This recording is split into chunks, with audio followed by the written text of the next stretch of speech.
Hello guys, welcome back to my channel shoot and shirt. কেমন আছো তোমরা সবাই? আমি খুব ভালো আছি। তা আজকের আমার ইন্ট্রোডাকশনটা দেখে তোমরা নিশ্চয়ই আন্দাজ করতে পারছো আমি তোমাদের কি দেখাতে চলেছি আমার ভিডিওতে আজকে। তো সকাল সকাল আমরা বেরিয়ে পড়েছি অযোধ্যা পাহাড়ের উদ্দেশ্যে। 2-3 দিনের ছুটি পেয়েছিলাম, তো ভাবলাম একটু পুরুলিয়া থেকে ঘুরে যাই। শীত শীত পড়েছে, আর শীতকালে যখন পুরুলিয়া নিজের বাড়িতে এসেইছি, অযোধ্যা পাহাড়টা তো এতটুকু দূর নয় আমার বাড়ি থেকে, কিন্তু খুব কাছেও না। বাট মোটামুটি আমার বাড়ি থেকে অযোধ্যা পাহাড় পৌঁছতে 1 থেকে 1.5 ঘন্টা সময় লাগে, তার মধ্যে আমরা পৌঁছে যাই। তো বেরিয়ে পড়লাম একটা সকালে, আমি, আমার দাদা, আমার ভাই আর আমার হাজব্যান্ড শুভায়ন। আমরা 4 জনে আমাদের গাড়ি নিয়ে বেরিয়ে পড়েছি অযোধ্যা পাহাড়ের উদ্দেশ্যে।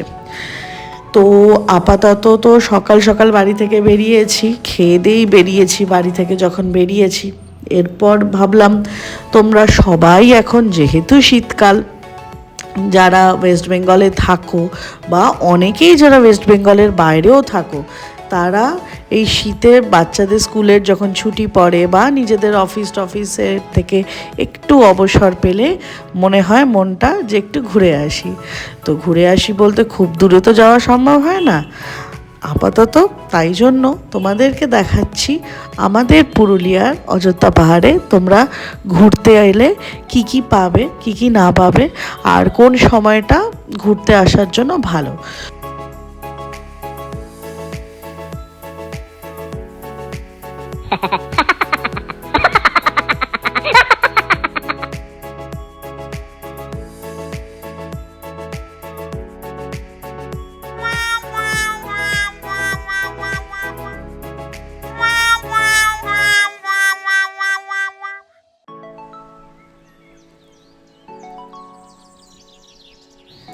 তা আমি প্রথমেই তোমাদেরকে জানিয়ে দিই, যেহেতু আমার বাড়ি পুরুলিয়াতে, সেহেতু আমাকে তো কোনো হোটেল বা রিসর্ট নিয়ে থাকতে হয়নি ওখানে। তাই জন্য আমরা সকালবেলায় গাড়ি নিয়ে বেরিয়ে পড়েছিলাম। তো আপাতত আমাদের শুরুতে আমরা যাচ্ছি পাখি পাহাড়ের উদ্দেশ্যে। তো সবার আগে বলে দিই তোমাদেরকে, পুরুলিয়া থেকে আমরা কিন্তু 2টো রুট দিয়ে অযোধ্যা পাহাড় যেতে পারি। নাম্বার 1 রুট হচ্ছে বলরামপুর বাঘমুন্ডি হয়ে, আর 2 হচ্ছে শিরকাবাদ মাথা পাহাড় হয়ে। তো এই 2টো রুট দিয়ে আমরা কিন্তু পুরুলিয়া থেকে অনায়াসেই পৌঁছে যেতে পারি অযোধ্যা পাহাড়। তো আজকে আমরা মোট 4টি জায়গা কভার করব। Number 1 Pakhi Pahar, number 2 lower dam, number 3 upper dam, number 4 Turga falls. Turga ফলসটাকে ব্রাহ্মী ফলসও বলা হয়, মানে ওই একই জল, যেটা আলাদা আলাদা জায়গা থেকেও যে দেখতে পাওয়া যায় ফলসটা। তো আমরা যাব টুরকা ফলসে, ওটা সবার লাস্টে যাব। আপাতত এখন আমরা যাচ্ছি পাখি পাহাড়ের উদ্দেশ্যে। তো চলো যাওয়া যাক। যাওয়ার আগে তোমাদেরকে পাখি পাহাড়ে নিয়ে একটু বলে নিই। পাখি পাহাড়টা হচ্ছে একটা নর্মাল উঁচু রক, মানে ওটা পাথরটা অনেকটা উঁচু পাথর, যেটা বাইরে থেকে এসে অল্প বয়সী ছেলেমেয়েরা, মানে ইউথ জেনারেশনরা এসে ওখানে বেসিক্যালি খোদাই করেছে একটা পাখির ছবি। মানে ওরা যখন ট্রেকিং করতে এসেছিল, ট্রেকিংয়ের সময় ওরা ওই পাখির ছবিটিকে ওই গোটা রকে বড় করে খোদাই করে থাকে। কিন্তু আনফর্চুনেটলি আমরা হয়তো আজকে ওই জায়গাটা তোমাদের দেখাতে পারবো না, কারণ আমরা যাচ্ছি বলরামপুরের রাস্তাটা দিয়ে, শিরকাবাদের রাস্তাটা দিয়ে আমরা হয়তো নামবো। তো সে কারণে এইটা আমি মানে সামনে থেকে তোমাদের পাখি পাহাড়ের ইয়েটা দেখাতে পারবো না, ছবিটা। বাট পাখি পাহাড়ের পিছন দিকটা তোমাদের দেখাবো।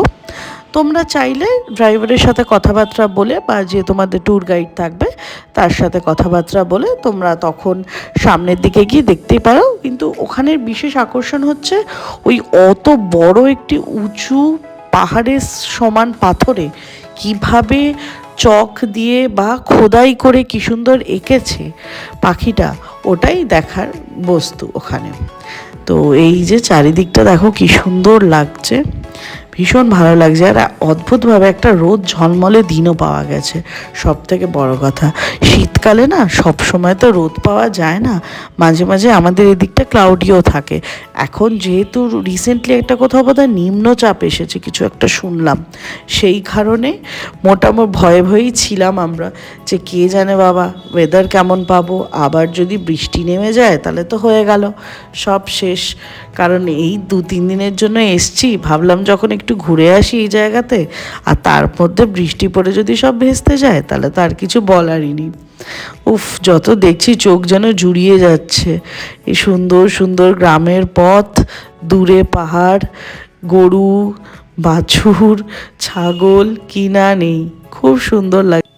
ছোটবেলা থেকে এতবার অযোধ্যা পাহাড়ে এসেছি, কিন্তু তাও অযোধ্যা পাহাড়ে যাওয়ার যে উত্তেজনাটা, সেটা যেন এত বড় হয়ে গিয়েও কোথাও মানে হারায়নি জীবন থেকে। এখনও অযোধ্যা পাহাড় যাবো শুনলে মনে সেই ছোটোবেলার মতো আনন্দ হয়, যে আবার সেই পাহাড়, গ্রামের রাস্তা, বাড়ি ঘর দুয়ার, ঝর্ণা, নদী, মানে খুব ভালো লাগে আর কি। নদী তো নেই, ড্যাম যেটা আর কি, তো আমরা বাংলায় তো সেটাকে নদী বলবো।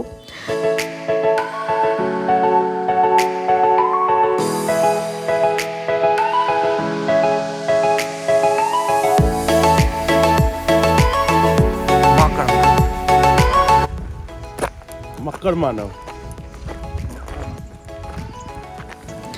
এই আমরা পৌঁছে গেছি পাখি পাহাড়ের পেছন দিকে। তো এই দিক দিয়েও জঙ্গলের পথ দিয়েও একটা রাস্তা ওপর দিকে উঠে যায়, কিন্তু অনেক উঁচু বলে না আমরা আর গেলাম না। তো তাই জন্য নিচেই ছিলাম, বাট জঙ্গলের ভেতরেও একটু গেছিলাম।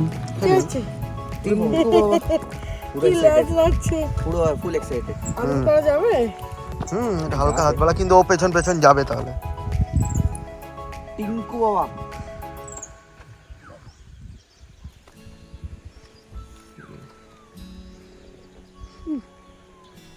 চাইছে ওখান থেকে লাগছে লাগ। ও লোক দেখে লাজ নাচ্ছিল, আমি দেখলাম ওখানে ওদেরকে দেখে লাগবে কি হয়েছে, সবার কাছে আদর তো খেতে হবে। বাড়ি বাড়ি এই দেখ ছেটে দিচ্ছে। চলি সবার কাছে আদর খাবি না। আদৌ পায় না। আরে শোনা তো শোনা তো শোনা।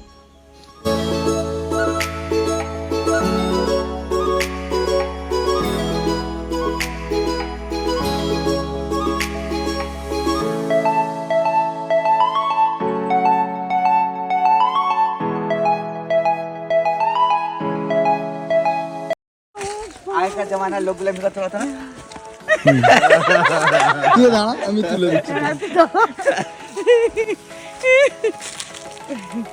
জ্যাকেটটা কাঁধে নাইস ওয়ান।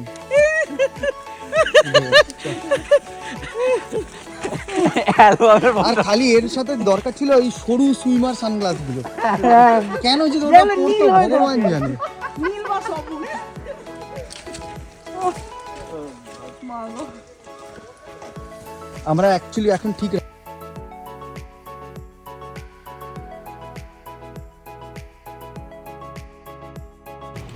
পাখি পাহাড় দেখে এবার আমাদের পরের গন্তব্যস্থল হচ্ছে লোয়ার ড্যাম।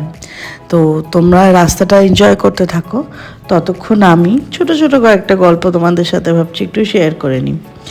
এই আপার ড্যাম আর লোয়ার ড্যাম তৈরি করে জাপানিজরা, আর তোমরা সকলেই জানো জাপানিজরা কত ভালো কনস্ট্রাকশনের, মানে ওদের সব কিছুই আর কি খুব ভালো হয়, ওরা যেটাই তৈরি করে সেটাই খুব পারফেক্ট হয় আর কি। তো এই লোয়ার ড্যাম আর আপার ড্যাম তৈরি করা হয়েছিল এখানকার ইলেকট্রিসিটি পাওয়ার প্লান্ট বানানোর জন্য। মানে একটা টারবাইন চলে যেটা সারাদিন ঘোরে lower dam to upper dam, upper dam to lower dam, সেটা পাওয়ার জেনারেট করে। তো সেই লোয়ার ড্যামের দিকে এখন আমরা যাচ্ছি। আমাদের পরের গন্তব্যস্থল হলো লোয়ার ড্যাম। এই ঘন অরণ্যের মধ্যে যেতে যেতে একটাই গান মনে পড়ে যাচ্ছে, রাস্তাঘাট, পাহাড়, গ্রামগঞ্জ সব দেখে রবি ঠাকুরের সেই বিখ্যাত গানটি, গ্রাম ছাড়া ওই রাঙামাটির পথ আমার মন ভুলায় রে। মানে রাঙামাটি বোধহয় আমাদের এই পুরুলিয়া বাঁকুড়ার থেকে এই কথাটা এসছে। আমাদের এখানের মাটিটা তো রাঙা, তাই হয়তো কখনো কবিগুরু এখানে এসে রাঙামাটি দেখতে পেয়ে এই গানটি গেয়েছিলেন বা লিখেছিলেন, গ্রাম ছাড়া ওই রাঙামাটির পথ। আমাদের পুরুলিয়ায় সব থেকে ভালো আসার সময় হচ্ছে নভেম্বর টু মার্চ অবধি, মানে ফেব্রুয়ারি অবধি ঠান্ডা থাকে, কিন্তু আপনারা যদি পলাশ ফুল দেখতে চান তাহলে আমি বলবো মার্চে, মানে ফেব্রুয়ারির এন্ড থেকে মার্চের মধ্যে এলে আপনারা পলাশ দেখতে পাবেন। শীতকালে আপনারা অযোধ্যার সৌন্দর্য দেখতে পাবেন। আমাকে যদি জিজ্ঞেস করেন, আমাদের পুরুলিয়া হচ্ছে রূপসী পুরুলিয়া, সেক্ষেত্রে অযোধ্যা পাহাড়ে সবসময় সৌন্দর্য আছে। কি শীত, কি গ্রীষ্ম, কি বর্ষা, আলাদা আলাদা সিজনের আলাদা আলাদা সৌন্দর্য। কিন্তু যদি মানে পলাশ ফুল দেখতে চান তাহলে আমি বলবো পলাশ দেখতে চাইলে আপনারা হোলির আগে করে আসুন, বা হোলির পরে পরে এলেও অনেক দেখতে পাবেন পলাশ ফুল।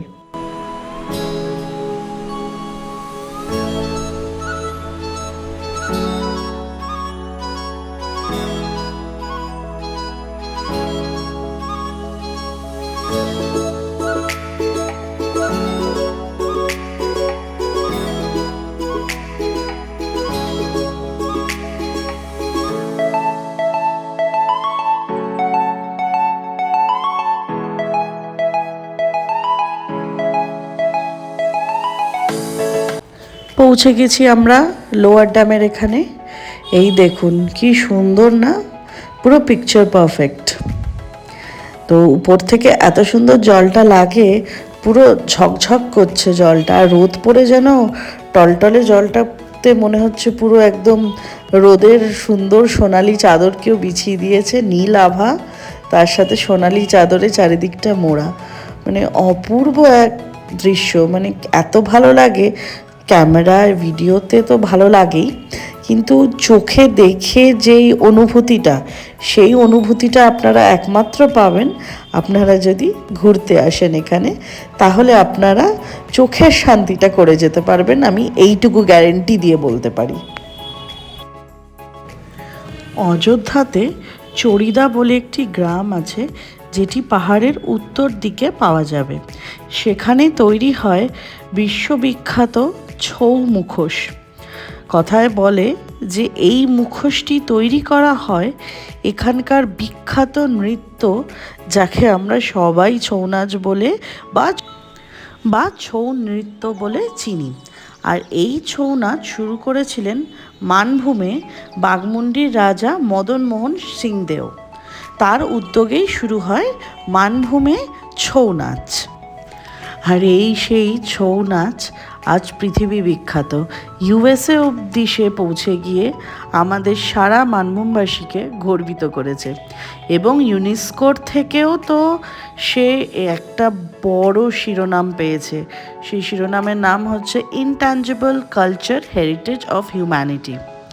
তো বুঝতেই পারছেন আপনারা, এখানে এলে আপনারা যদি মুখোশ কিনে নিয়ে যেতে চান বাড়ি সাজানোর জন্য, বা অনেকে বিজনেস পারপাসেও ইউজ করে থাকেন এই মুখোশগুলি, তো সেই মুখোশগুলি আপনারা কিন্তু চড়িদাতে গেলে পেয়ে যাবেন, বাল্কেও পাবেন। আর এক দুটোও যদি কিনতে চান বাড়ির জন্য বা গিফটিং পারপাসে, তো সেটা আপনারা পেয়ে যেতে পারেন। এখানে আমরা এখন নেমেছি, একটু বেশ রোদ ঝলমল করছে, ভালো লাগছে, ছবি টবি তুলবো। ছবির লোভটা তো আমরা কেউই সামলাতে পারি না, না ছবি তোলার লোভটা, তাই জন্য আর কি একটু নেমে পড়লাম। তো যাই হোক, চলুন যাওয়া যাক।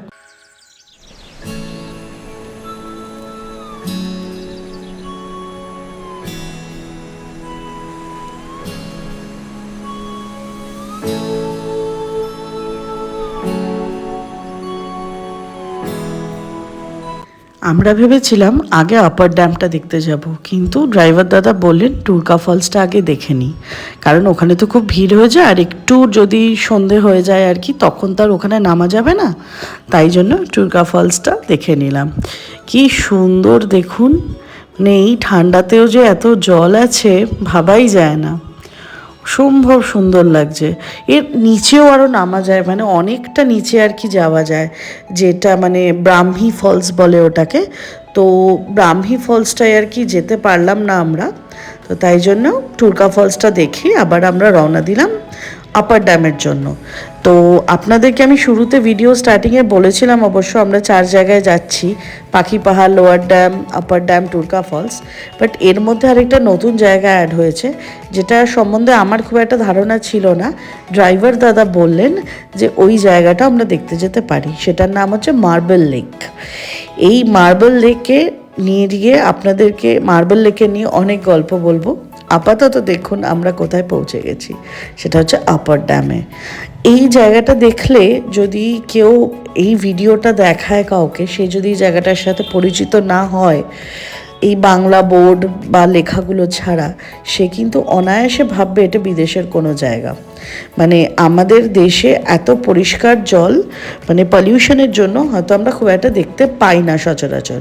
বাট যেহেতু পুরুলিয়াটা অনেকটা মানে পলিউশন, পুরুলিয়া শহরে অনেক বেশি পলিউশন, বাট অযোধ্যাতে অত পলিউশন তো নেই।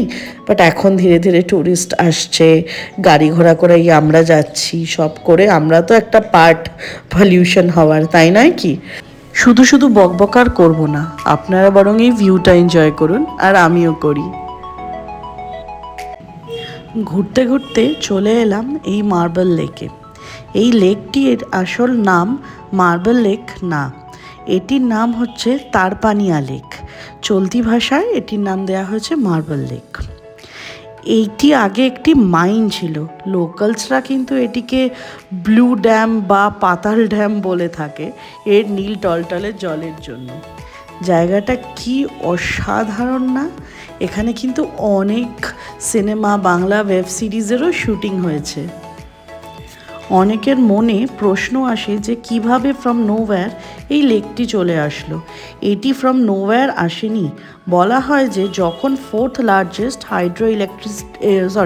হাইড্রো ইলেকট্রিক পাওয়ার প্রজেক্ট তৈরি হচ্ছিল, তখন এই মানে হিলসগুলোকে ব্লাস্ট করা হয়, আর তখনই এই লেকটিকে আবিষ্কার করা যায়। তো এইটা মানে কেউ জানে না কোথা থেকে, কিভাবে, কবে থেকে রয়েছে। তো ভীষণ সুন্দর, মানে এত ভালো লাগলো এখানে গিয়ে যে মানে একটা অদ্ভুত শান্তি অনুভব করলাম, খুব সুন্দর। তো যেহেতু দিনের অনেকটাই শেষ অংশে আমরা চলে এসেছি, তাই এখন পড়ন্ত রোদ, তাই পড়ন্ত রোদে যেন লেকের সৌন্দর্যটা আরও ভালো লাগছে। মানে মনে হচ্ছে লেকটা থেকেও হিরে ছড়িয়ে দিয়েছে, পুরো হিরের মতো ঝলমল করছে লেকটা, দেখুন।